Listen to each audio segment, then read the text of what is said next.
Hallelujah. Hallelujah. Ambia mwenzako leo ni ngumu. Mwambie leo ni ngumu. Mwambie leo ni ngumu. Lakini ni ya maana. Unajua watu wamebembelezwa sana. Tumebembeleza watu sana kuingia katika wokovu. Lakini nataka nikwambie, ubembelezwe usibembelezwe, mshahara wa dhambi ni mauti. Lakini kumtumikia Yesu kunaleta dhamana ya uhai. Understanding and knowing Jesus Christ is having life and having it in abundance. Praise the name of the Lord. Bwana Yesu asifiwe sana. Wakati nilikuwa nakunywa pombe, nilikuwa nafikirianga pombe ni raha. Lakini kutoka wakati niliacha na nikaanza kumtumikia Mungu, ndio nilianza kujua pombe ni uchovu. Haki ya Mungu hakuna kitu ina uchovu kama pombe. Na unajua pombe, I don't know. Ikiwa mimi nilikuwa nakunywa ya bei kali na inanichosha, na wale wanakunywa iko na kamasa ikamekanyaga hapo, tunasikia wamama hapa wakipiga nduru kila siku. Mwanaume hana risasi, ni upepo tupu, ni hewa tupu. Ukisikiliza kwa nyumba ya mlevi, unaweza fikiria hata unashindwa, kwani alinunua tingatinga. Anaambia bibi, mama chero usiwache, endelea kusukuma nitaguruma. Imerusha moshi kidogo, twende. Lakini wale watu wako ndani ya Yesu, unawaonanga na mapacha wakipeleka kanisa, unaonanga na watoto wanapeleka kanisa. Wacha tukimbilie kwa Yesu, tutakuwa salama. Praise the name of the Lord. Bwana Yesu asifiwe sana. Ambia mwenzako kwa Yesu ni salama. Sasa hapa kuna jamaa. Nani mlipata Biblia ya Kiswahili? Biblia ya Kiswahili. Praise the name of the Lord. Wakati mmoja Yesu Kristo, katika kitabu cha Yohana 9. Yohana naudo. Hebu anza mstari wa kwanza. Osirarale dokoya. Yesu alipokuwa akipita vile hii magari yanapita, vile ambavyo sisi tulipita tukaingia tukasema ni lazima tusimame Narok. Akamwona mtu aliyekuwa kipofu tangu kuzaliwa. Yani kuanzia kuzaliwa yule mtu hajawahi ona. Kuanzia kuzaliwa kwake yule mtu, wacha hawa vipofu mnaletewa na wachungaji wapo vipofu. Kuna vipofu wanaletwa kwa mkutano kama huu. Na ndio niliwaambia mimi kwa mkutano wangu, sitawahi leta kipofu hapa nimlipe kutoka Nairobi ati aje hapa aponywe, ndio watu wa Narok wafikirie niko na miujiza. Mimi hata kama siwezi fanya miujiza, ninaamini kuna Yesu Bwana wa Mungu ambaye kubadilisha kwake ni muujiza, ambaye kuokoa kwake ni muujiza, ambaye kuinua kwake ni muujiza. Pokea muujiza ambao sio fake. Huyo hakuwa ameona tangia kuzaliwa. Kuna siku ingine mchungaji mwingine alikuwa na mkutano kama huu, akakomboa jamaa wawili walevi. Akawaambia sasa tukifika pale, nyinyi ni vipofu na mutapona saa 6. Nitawaponya saa 6. Wakati alihubiri injili ikakuwa tamu vile mnashangilia. Na walikuwa wameahidiana atawaponya saa 6 na kila mtu apewe 500. Saa 6 ikapita. Mlevi mmoja akamuita. Pastor. Tulikubaliana tunapona saa 6. Tulikubaliana. Ujue unaongeza 200 wewe. When you are in Jesus Christ, you don't need to do fake miracles, because we represent a real Jesus. And when a real Jesus is represented well, he will perform miracles on his people. Praise the name of the Lord. Wakati nilienda Nairobi, mimi sikuwa najua katika injili kuna sarakasi. Maana mahali nimezaliwa, mimi nilianza kanisa nikiwa mtoto. Nikateuliwa kutumika madhabahu nikiwa mtoto. Sasa mimi najua tukifika kanisani ni kuabudu kwa kweli, tunaenda nyumbani. Kumbe Nairobi, sarakasi ndio pesa. Ile kanisa nilijiunga nayo, kumbe mchungaji ni wa sarakasi na sijui. Na akapanga mkutano mkubwa sana Nairobi. Sasa tukiwa pale, mimi niko green kabisa, nimetoka nyumbani. Nimetoka mashinani. Lakini nilikuwa naitwa Deacon Ben. Sasa wakati wa uponyaji ukafika, nilikuwa naona kiwete miti inavunja vunjwa, halafu inarushwa juu na kiwete kinaruka kutoka jukwaa kama hapa juu mpaka chini, kinaanza kukimbia. Nikasema mama hapa ndio mbinguni. Kule nimetoka mashinani, hawajui kuabudu ni nini. Nikaona mwingine ameletwa na wheelchair, na yeye akaruka kutoka jukwaa mpaka chini. Nikasema huku ni kuo, hapa ndio Mungu anaishi. Praise the name of the Lord. Sasa kumbe mimi sikuwa naelewa. Nikaona kiwete amekaa hapa chini. Nikasema kama mtumishi wa Mungu, wacha niinue huyu mwenye hana mwenyewe, niwekelee kwa madhabahu aponywe. Mimi nikachukua kijana mdogo alikuwa na miti yake, nikawekelea hapa. Pastor karibasaika, Pastor kawaachilia fire, akafurisha microphone. Ataamuka kinyororo. Pastor akarudi nyuma yetu, akatuuliza huyu ni wetu?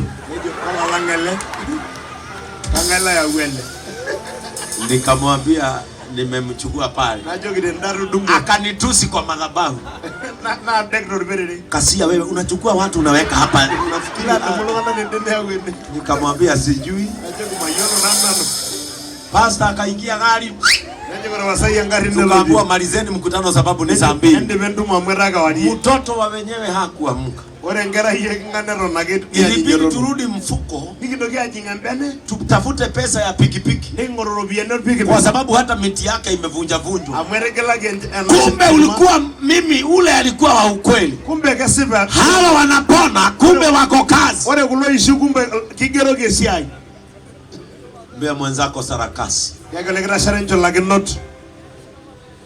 I don't know what it takes when we will preach the pure gospel of Jesus Christ. Mtu atamani kuokoka aokoke. Na ndio unaonaka katika mikutano mingi, wale watu wanaponywa, hakuna mtu unajua.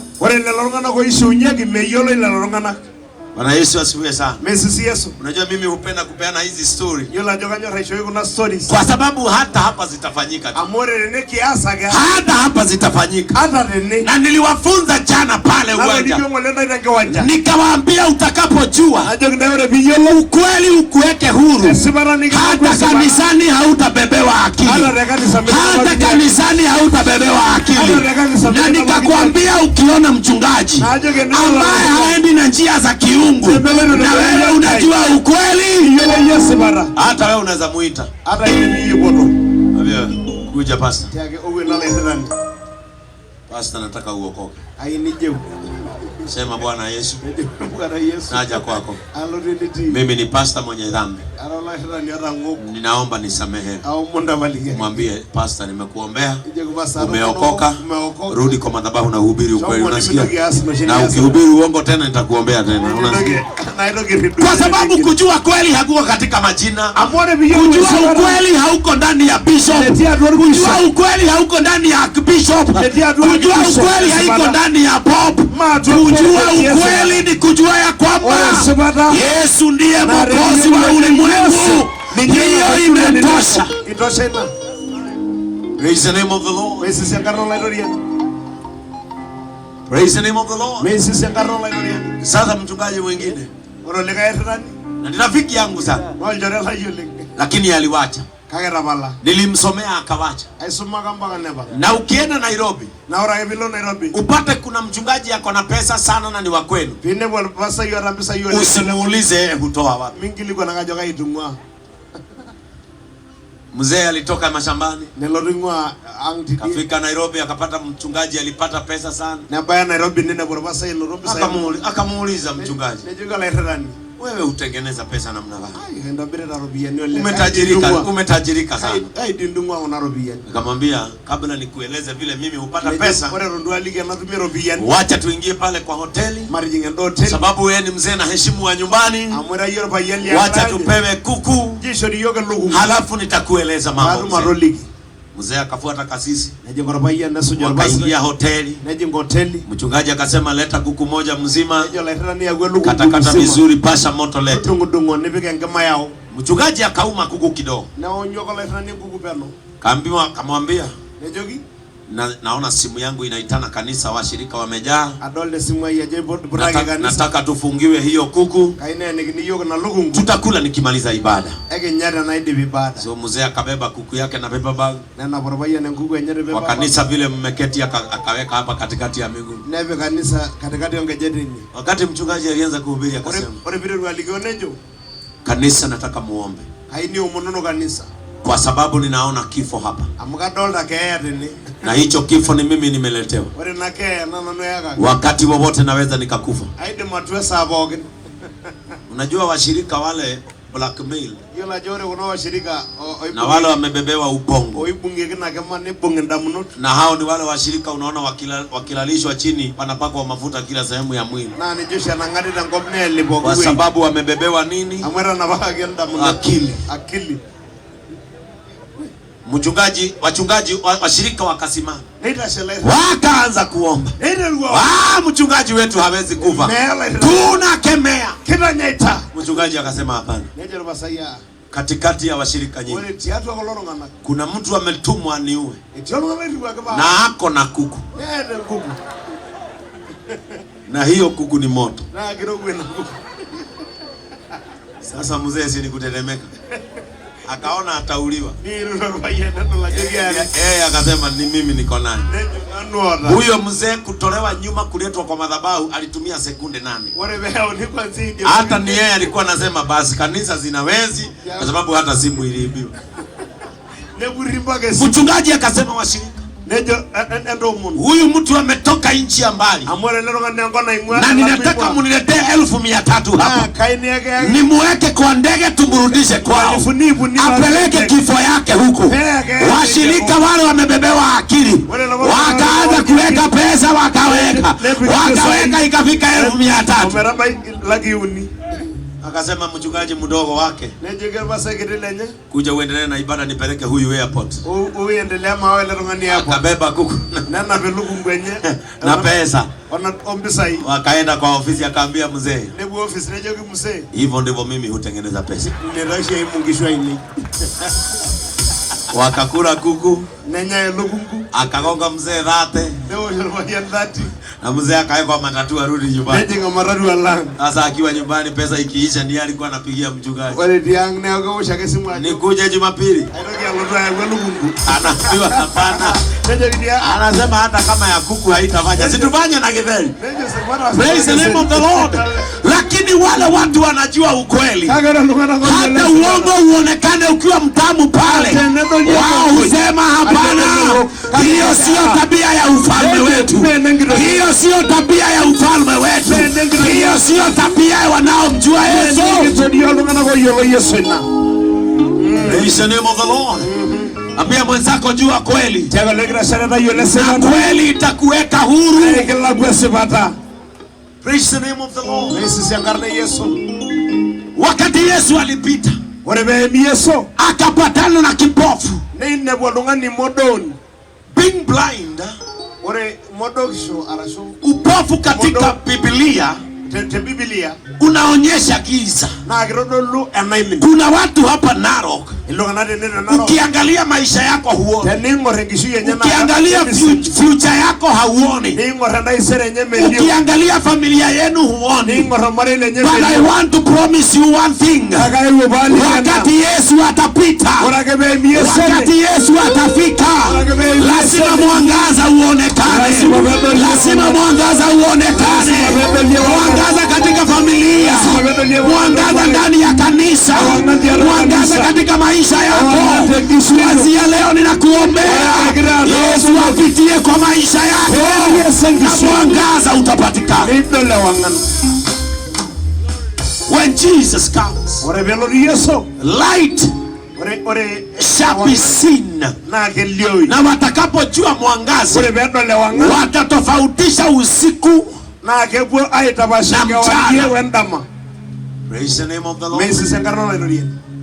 Wakati alipita, Biblia inasema kuna watu waliuliza, unajua kawaida ya mwanadamu, na ndio jana nikawauliza, ni kwa nini hatujawahi ona wale watu ambao wana pesa, wale watu ambao wako na mali, kwa nini hatujawaona kanisani wakitolewa mapepo? Wale watu hupiga laini hapa ni maskini, ni wale watu hawana uwezo. Praise the name of the Lord. Yani hakuna siku utaona tajiri akiangushwa hapa. Lakini mtu mwenye hana uwezo kumwekelea tu mkono na kufurisha microphone, hapa huko amejaa vumbi. Kwa nini sijawahi ona kasisi akienda Narok upande ule mheshimiwa Kori wanaishi, aanze kuwatoa mapepo? Lakini utasikia kwa crusade kama hii. Unaishi wapi mama? Aishi Majengo. Na zile mambo anaongeleshwa hizo vitu hakuna kwa dunia. Nikiangalia katika maisha yako, ninaona punda mweusi,